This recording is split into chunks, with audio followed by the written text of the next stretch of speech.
Dalam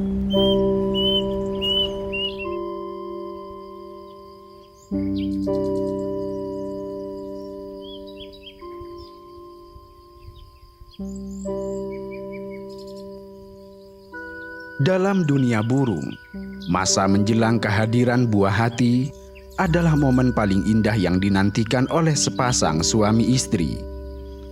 Karena itu, mereka menghabiskan energi yang luar biasa besar untuk mengumpulkan ranting, merajut rumput, dan membangun sarang yang hangat demi menyambut buah hati mereka.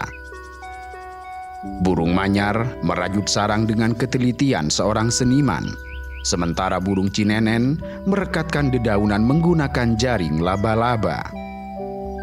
Di titik ini, keringat dan bulu rontok menjadi harga yang rela mereka bayar demi naluri pengorbanan suci seorang induk. Akan tetapi, burung kedasi menolak dengan angkuh terhadap semua aturan itu. Mereka menolak membangun sarang dan memilih memalingkan punggung dari tanggung jawab untuk membesarkan darah dagingnya. Bahkan sebagai gantinya, mereka memilih untuk melakukan kejahatan kerah putih dalam versi alam liar.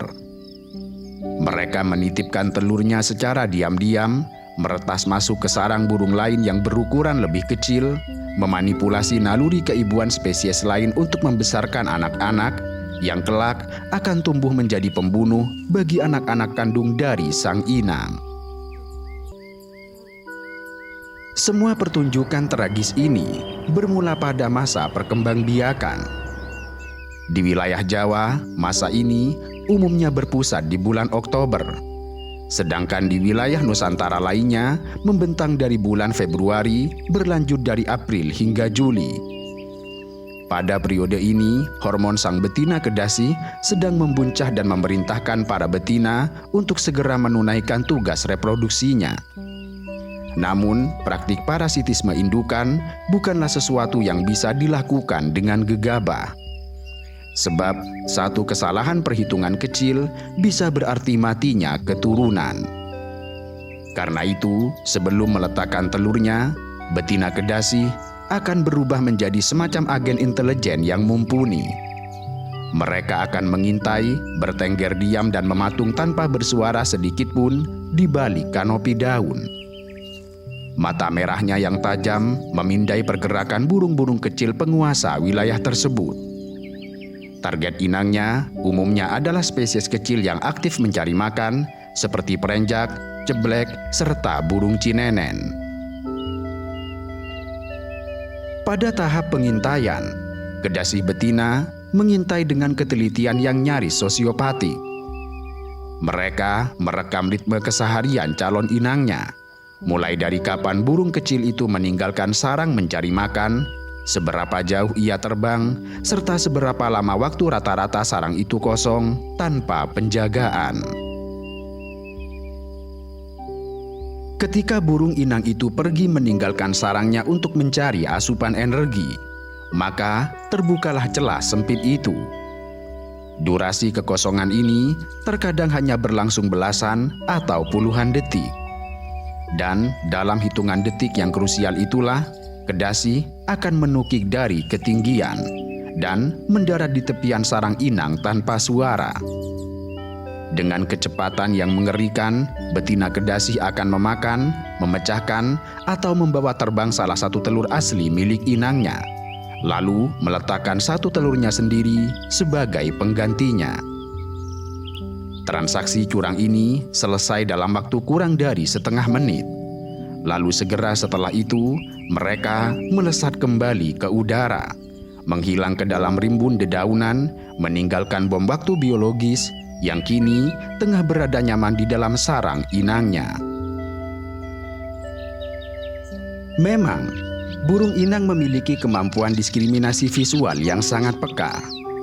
Artinya, mereka akan langsung menyadari jika ada telur asing dengan warna, corak atau ukuran yang berbeda dari telur yang mereka hasilkan. Mereka tidak segan mematuknya hingga hancur, membuangnya, atau bahkan meninggalkan seluruh sarang tersebut untuk mulai membuat yang baru di tempat lain.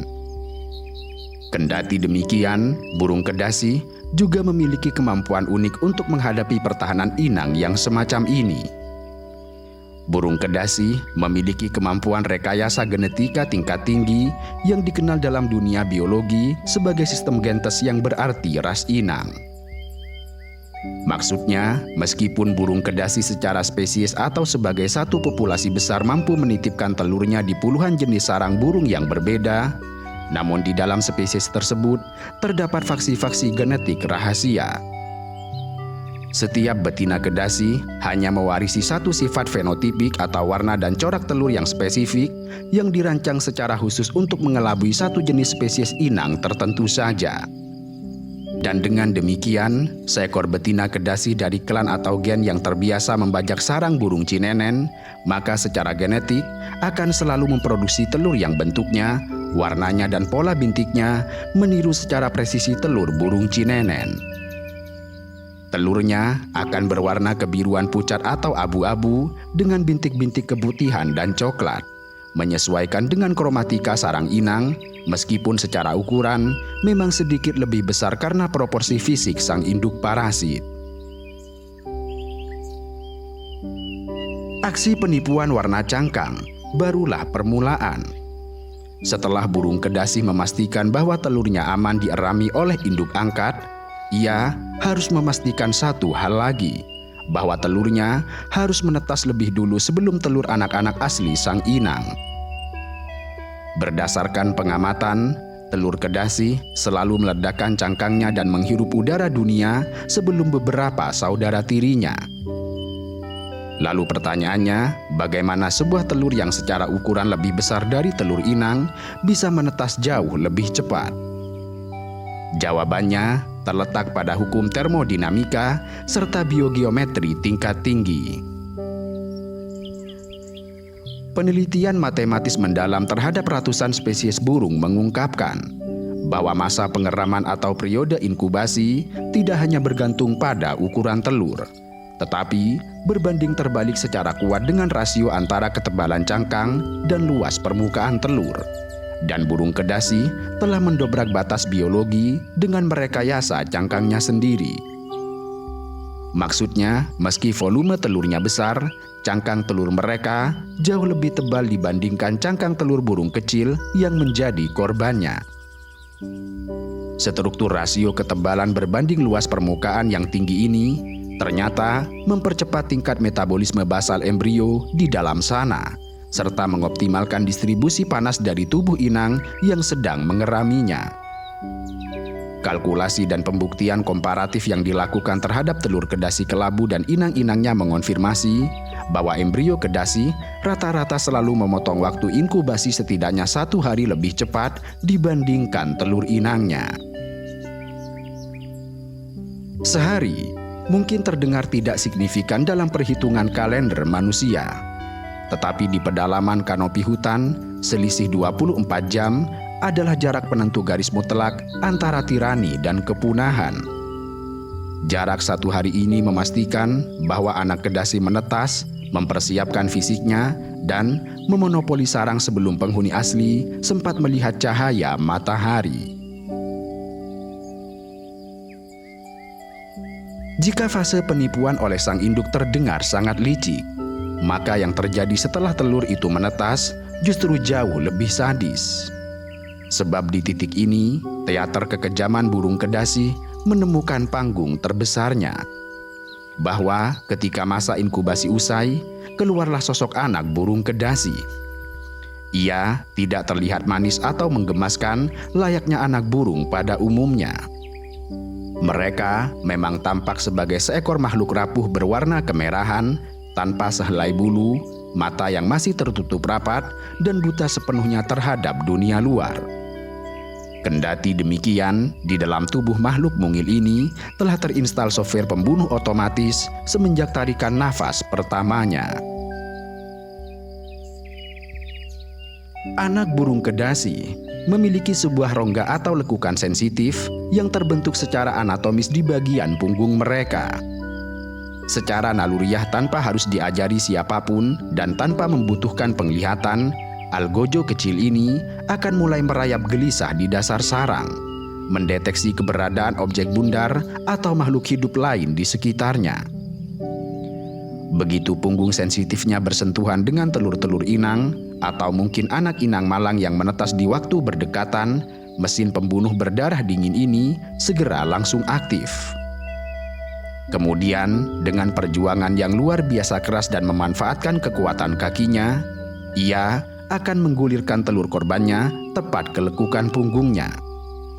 Kemudian sambil mencengkram dasar sarang, ia mundur perlahan ke tepian, mendongkrak tubuhnya, dan dengan sentakan yang tanpa ampun, ia menendang dan membuang telur atau bayi burung penghuni asli tersebut jatuh melewati bibir sarang. Terdengar bunyi berdebuk kecil ketika telur-telur atau tubuh tanpa bulu itu menghantam serasah daun di tanah hutan, pecah dan mati tanpa pernah tahu apa kesalahan mereka. Pembantaian ini dilakukan berulang-ulang terhadap setiap telur yang tersisa, hingga akhirnya sang pembunuh memastikan bahwa punggungnya tidak menyentuh apapun lagi selain ranting dinding sarang. Lalu pada akhirnya tinggallah ia seorang diri, sang raja kecil tiran yang menguasai seluruh tahta pinjamannya. Kebrutalan yang dilakukan Kedasi kecil tentu bukan sekadar kedengkian, tetapi juga merupakan tuntutan termodinamika energi. Anak Kedasi adalah raksasa yang sangat rakus. Jika ia harus berbagi dengan anak inang, maka makanan yang dibawa oleh induk angkat tidak akan cukup untuk menopang pertumbuhannya yang masif. Maka dengan menguasai sarang, ia memastikan setiap ekor jangkrik, ulat dan serangga disuapkan langsung ke mulutnya. Dari sini, terjadilah ironi besar yang mengoyak kewarasan respon dari inang.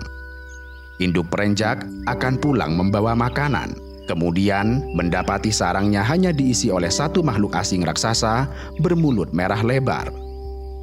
Namun, bukannya menyadari bahwa anak-anak aslinya telah tiada, sang inang tertipu oleh insting biologisnya sendiri. Tarikan suara cicitan anak Kedasi dan lebar mulutnya meretas naluri maternal sang inang. Dan alhasil, induk burung yang mungil ini akan bekerja seperti budak, terbang tanpa henti sepanjang hari hingga kelelahan, menyuapi monster parasit yang ukurannya seringkali jauh lebih besar dari dirinya.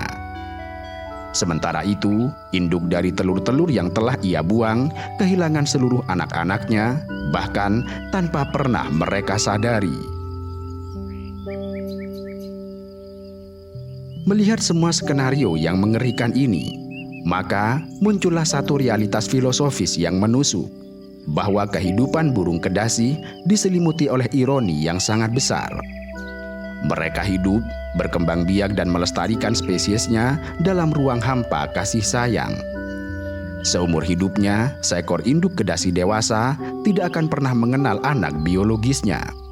Tidak akan pernah ada ikatan keibuan, tidak ada momen meloloh pakan dengan penuh kasih, tidak ada bimbingan terbang melintasi dahan-dahan, dan tidak ada sentuhan hangat sayap saat badai hutan melanda.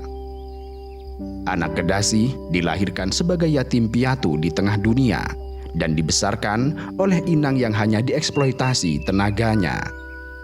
Sang ibu menelantarkan sementara si anak memanipulasi. Burung Kedasi tidak mewariskan kasih sayang dan sentuhan empati apapun kepada sang anak. Namun demikian, ada satu hal dan hanya satu hal yang mereka pastikan terwarisi dengan sempurna, yaitu kelicikan serta naluri penindasan. Kelak, ketika sang anak itu mulai berbulu lengkap, ia akan terbang meninggalkan sarang inangnya tanpa menoleh ke belakang, tanpa ucapan terima kasih kepada induk angkat yang bahkan nyaris mati kelelahan menyuapinya. Ia akan menyusup ke tengah hutan, lalu gen kejahatan yang mengalir dalam darahnya mulai mengambil kendali. Dan kelak, saat ia dewasa, ia akan melakukan siklus perampasan dan pembuangan yang persis sama seperti yang dilakukan oleh ibunya. Di tanah Nusantara, di mana batas antara alam nyata dan alam gaib kerap kali membaur tipis bagai sehelai sutra, Kejahatan burung kedasi di alam liar ternyata berubah, menyusup dan mengakar menjadi teror psikologis yang kental akan hal-hal mistis hingga hari ini. Kicauan kedasi yang repetitif, frekuensinya yang sangat tinggi, melengking dengan nada turun perlahan, seringkali menggema di waktu-waktu yang krusial, seperti di penghujung senja atau ketika malam mulai merayap naik. Dalam alam pikir manusia tradisional yang selalu mencari pertanda dari fenomena di sekitarnya, nyanyian yang meratap ini bukanlah melodi indah, melainkan sebuah sinyal bahwa malapetaka tengah mendekat kepada mereka. Masyarakat Sunda misalnya memegang teguh keyakinan bahwa jika terdengar suara kicau burung kedasi bersahutan di sekitar perkampungan, maka itu adalah tanda dari alam bahwa akan ada kabar duka dalam waktu dekat.